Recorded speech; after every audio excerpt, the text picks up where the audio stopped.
How to enable extensions in incognito mode. Hello guys, this is Atticus and welcome back to another tutorial video.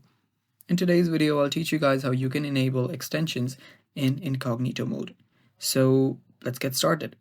As you must know that your extensions are added features to your web browser.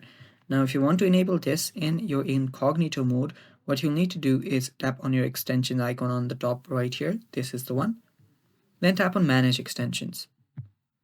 After you tap on manage extensions, you'll find your extensions available. Now to enable an extension, what you can do is tap on its details. And after you tap on the details, scroll down.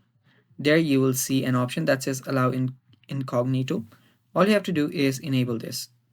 Then this particular extension will now be available in your incognito mode. And that's basically how you do this. Thanks for watching guys. That's all for today's video. Stay tuned for more and bye-bye.